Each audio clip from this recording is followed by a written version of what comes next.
is he really required to be physically present during hearings? I'm referring, Mr. President, to the Honorable Senator Bong Revilla. Lagi ko po nakikita rito na may kulang na lang po wheelchair, Mr. President. Well, with due respect to our distinguished colleague, he attended a political party rally in Manila Polo Club, was seen by everybody standing beside our president, and therefore he seems fit to be able to join us. Hindi po tayo nagpapaawa dito, no? This is just a mere parang consideration. Ako, I don't mind for humanitarian reason. I mean, ako so far in the past 2 Congress, perfect attendance ang inyong lingkod. Never been late, never been absent. Sino ba namang gustong umabsent dito? That's why I want to be online. During our last session, I attended. I tried. Pero namaga yung paa eh. Mr. President, just a point of inquiry on the basis of humanitarian consideration, Mr. President.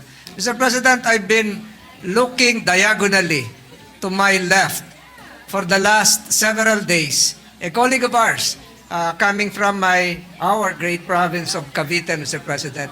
May I know the exact rule, Mr. President, concerning a colleague, concerning a member of this chamber with medical devices, apparatus, and apparently under rehabilitation, Mr. President?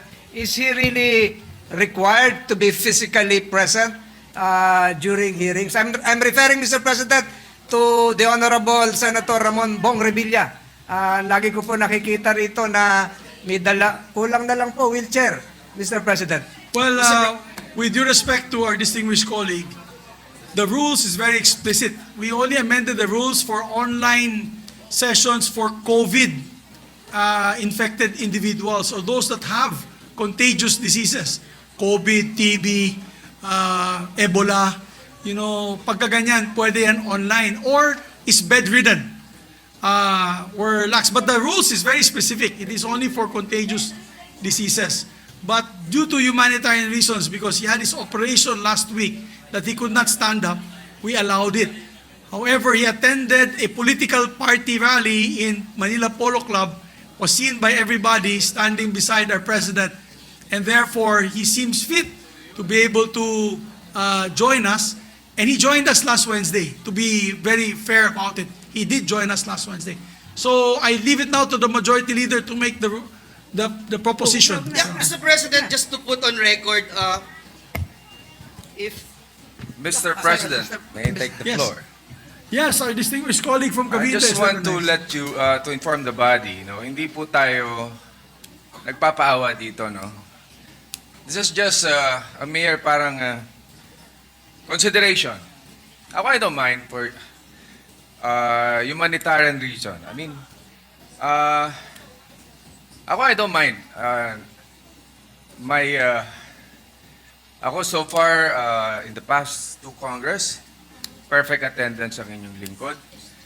Never been late, never been absent.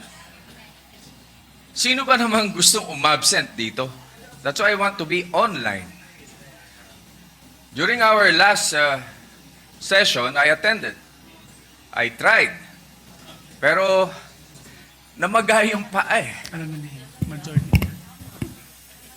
So it's okay, Mr. President. Kahit na mabulok yung paa dito, no problem.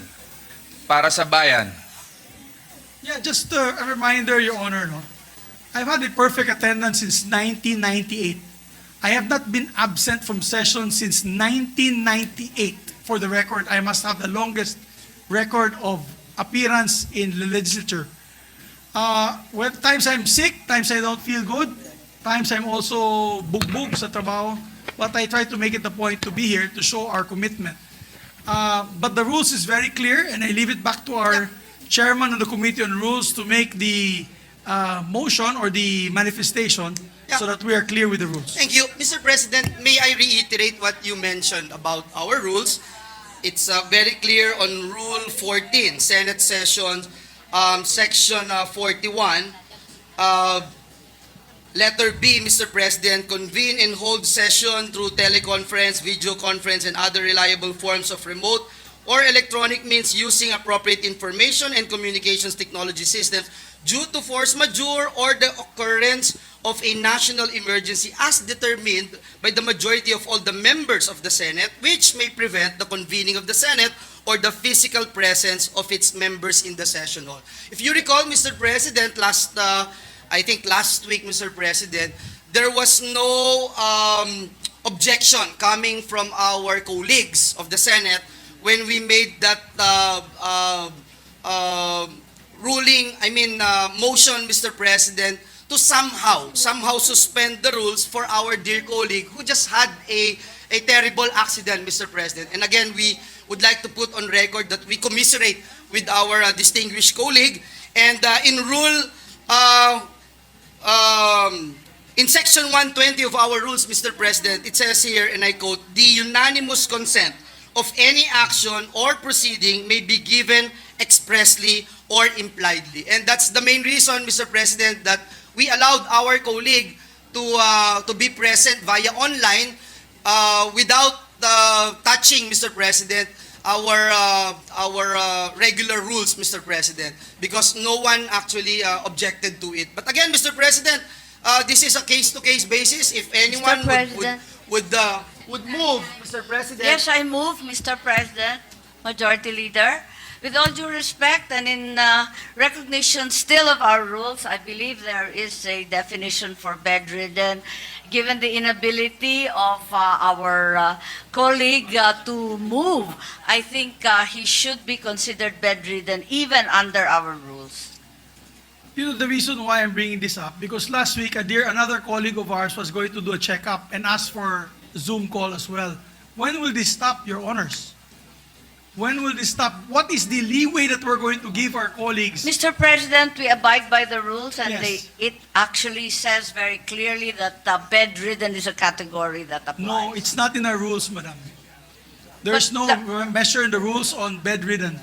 It's the chairperson just read what is on the rules earlier. If you may repeat it, Your Honor, Majority Leader. But Mr. I President? understand from the Majority Leader that we could reconsider. Mr. We could President, may I ask for a reconsider minute even suspension, if Mr. President? no one Suspended. actually objected. Mr. President, Senator Amy Marcos is seeking the floor and actually asked the floor. I move that she be recognized, Mr. President. Our distinguished colleague from Ilocos Norte is recognized. Yes, thank you very much, Mr. President. And upon consultation, let me withdraw the motion and just enjoining your greatest humanitarian concern, refer therefore this issue to the Committee on Rules for further study and immediate action.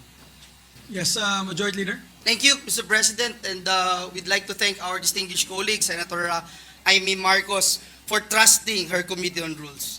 Yeah, there being no objection to her motion, duly seconded by the Majority Leader, motion is approved. Thank you, Mr. President. Thank you, Mr. President. Thank you, Senator Tolentino. Thank you. Umani naman ito ng iba't ibang reaksyon mula sa ating mga netizens. Ayon kay Carlito Gutierrez, mag-resign na kung laging may sakit, sayang lang ang pinapasahod ng taong bayan sa mga senador na laging absent. Pahayag naman ni Margie Ubaldo, tama naman si SP Migs, huwag basta-basta mag-absent kung kaya pa naman sa katawan kasi kailangan ng taong bayan ang serbisyo ninyo. Ito naman si Senador Revilla magdadahilan pa.